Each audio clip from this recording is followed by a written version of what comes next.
জয় মোহনবাগান সবাইকে। তো একটা নিউজ অলরেডি বেরিয়ে আসছে যে সার্জিও লোবেরার তত্ত্বাবধানে মোহনবাগান সুপার জায়ান্ট খেলবে এবার আইএসএল, এটা কনফার্ম হয়ে গেছে।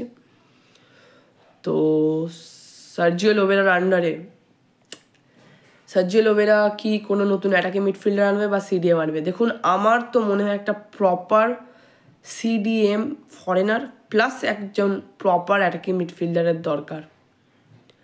তো সার্জিও লোবেরা অলরেডি আসার সময় বলে দিয়েছে, অন্য কোনো চ্যানেলে এই নিউজটা জানায়নি, আমি এটা শিওর নিউজ জানাচ্ছি যে তিনি অলরেডি ম্যানেজমেন্টকে বলেছেন যে আমার 3টি ফরেন প্লেয়ার লাগবে এই স্কোয়াডেতে। তো 3টি প্লেয়ারকে ম্যানেজমেন্টকে বলা হয়েছে যে আপনাদেরকে ছাড়তে হবে। তো সেটা ম্যানেজমেন্ট এখনও সেই নিয়ে কোনো পজিটিভ বা কোনো ইন্টেন্ট দেখাননি, এখনও তাকে সই করিয়েছেন। কিন্তু মোহনবাগান সুপার জায়ান্ট ম্যানেজমেন্ট কিন্তু আমার মনে হয় যে 3টি প্লেয়ারের না হলেও 2টি প্লেয়ারকে পার্ট ওয়াইজ করে দেবেন। সেটা হলেন আমার প্রিয় প্লেয়ার ডিমি পেত্রাতস এবং জেসন কামিংস, কারণ তাদের 2026 সাল পর্যন্ত সই আছে। আমি এটা জানি না যে তাদের আইএসএল খেলে কি তাদেরকে ছাড়বেন বা মানে আইএসএলটাতে কি দেখবেন নাকি তার আগেই তাদেরকে ছেড়ে দেবেন। তো এটা সম্পূর্ণ ম্যানেজমেন্টের উপরে এবং কমিটির উপরে নির্ভর করছে। সো দেখা যাক কী হয়।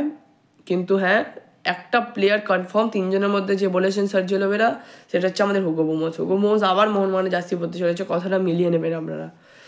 তো হুগো বুমোসকে কিন্তু অফিসিয়ালিভাবে রিলিজ করে দিয়েছে ওডিশা এফসি, আপনাদের সবাইকে জানিয়ে রাখি।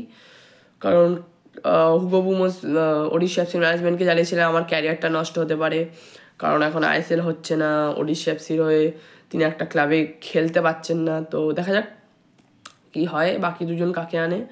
আমার জাহুকে তো আনতে পারবেন না, কারণ তিনি রিটায়ারমেন্ট নিয়ে নিয়েছেন।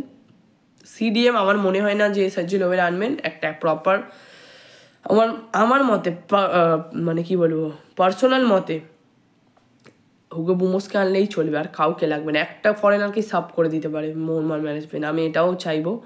কারণ মোহনবাগান মানে আমরা সকলেই দেখেছি যে Hugo Boumous as a centre মিডও খেলতে পারে। তো হুগো বুমোস যদি সেন্টার মিডে একটুখানি নিচে থেকে আপ করে, তাহলে ওপর দিকটাতে আমাদের দিমিত্রি পেত্রাতস থাকতে পারে, এবং তার ওপরে রপশন তো আছেই, আমাদের কোনো প্রবলেম নেই। তো দেখা যাক, ম্যানেজমেন্টের সিদ্ধান্তই চূড়ান্ত। দিমি ছাড়লে ছাড়বে, ক্লাবকে তো ভালোবাসি, দেখা যাক কী হয়। So hope for the best, ভালো ফল করবে মোহনবাগান সুপার জায়ান্ট সার্জিও লোবেরার আন্ডারে, এবং নতুন ভালো প্লেয়ার্স আনবে, এবং যার কারণে আমরা আবার হয়তো ডার্বি জিতবো। So hope for the best, জয় মোহনবাগান।